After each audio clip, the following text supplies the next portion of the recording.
Hello students, welcome to Shiny Maths. 10ஆம் வகுப்பு எடுத்துக்காட்டு 2.9 பார்க்கலாம். 7 × 5 × 3 × 2 கூட்டல் 3 என்பது ஒரு பகு எண்ணா, உனது விடையை நியாயப்படுத்துக. இப்போ இது பகு எண்ணான்னு கேட்குறாங்க. சரிங்களா, சால்வ் பண்ணலாம். ஃபஸ்ட்டு தந்திருக்கக்கூடியதை அப்படியே எடுத்து எழுதிக்கிறேன். 7 × 5 × 3 × 2 + 3.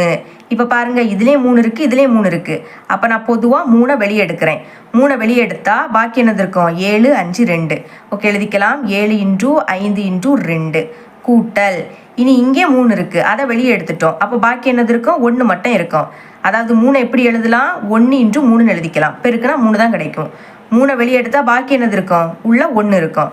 ஓகே, இதை சால்வ் பண்ணலாம். 3 × பெருக்குங்க. 7 5 35. 35 2 பெருக்குனா 70. 70க்கு கூட 1 கூட்டினா 71. இப்போ பாருங்க, இந்த 2 நம்பரும் என்னது? பகா எண். பகா எண்ணா என்னன்னா, ஒன்னாலையும் தன்னாலையும் வகுப்படும். அதாவது வெறும் 2 வாய்ப்பாடில் தான் வரும். இப்போ 3 வந்து 1 வாய்ப்பாடுலையும் 3 வாய்ப்பாடுலையும் மட்டும்தான் வரும். 71 1 வாய்ப்பாடுலையும் 71 வாய்ப்பாடுலையும் மட்டும்தான் வரும். இந்த மாதிரி 2 வாய்ப்பாடில் வந்துன்னா அது பகா எண். சரிங்களா, இப்போ ஃபார் எக்ஸாம்பிள் 2 × 3. 2ம் 1 வாய்ப்பாலையும் 2 வாய்ப்பாலையும் மட்டும்தான் வரும். 3ம் அதே மாதிரி தான், 1 வாய்ப்பாலையும் 3 வாய்ப்பாலையும் மட்டும்தான் வரும். அப்போ இது ரெண்டுமே என்னது? பகா எண். இந்த மாதிரி 2 பகா எண்களோட பெருக்கற் பலன் கண்டிப்பாக பகு எண்ணாக தான் இருக்கும். பெருக்குங்க. 3 2 6. 6 வந்து பகு எண். பகு எண்ணுனா 2 வாய்ப்பாடுக்கு மேலே வாரது. அதாவது 6 எந்த வாய்ப்பாடுலாம் வரும்? 1 வாய்ப்பாடில் வரும், 2 வாய்ப்பாடில் வரும், 3 வாய்ப்பாடில் வரும், 6 வாய்ப்பாடில் வரும். மொத்தமாக 4 வாய்ப்பாடில், அதாவது 2க்கு மேற்பட்ட வாய்ப்பாடில் வந்திருக்கு. இந்த மாதிரி வந்துன்னா அது பகு எண்.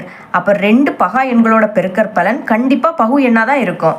இங்கேயும் பாருங்க, ரெண்டுமே என்னது? பகா எண். அப்போ இதோட பெருக்கல் பலன் கண்டிப்பாக பகு எண்ணாக தான் இருக்கும். அப்போ எழுதிக்கலாம். காரணம் எழுதியிருக்கேன் பாருங்க. தேர்ஃபோர் கொடுக்கப்பட்ட எண்ணானது இரு பகா எண்களின் பெருக்கல் பலனாக காரணிப்படுத்தப்படுவதால் அது ஒரு பகு எண்ணாகும். அதாவது ரெண்டுமே பகா எண்ணா இருக்குது. அப்போ இதோட பெருக்கல் பலன் கண்டிப்பாக பகு எண்ணா தான் இருக்கும். கொஸ்டின்லேயே அதுதான் கேட்டிருந்தாங்க. இங்கே நம்பர்ஸ் கொடுத்துக்கிட்டு இது பகு எண்ணா அப்படின்னு கேட்குறாங்க. சரிங்களா, அப்போ கண்டிப்பாக அது பகு எண்ணா தான் இருக்கும். இவ்வளோ அந்த சம். இது கண்டிப்பாக உங்களுக்கு புரியும் நம்புகிறேன். தேங்க்ஸ் ஃபார் வாட்சிங்.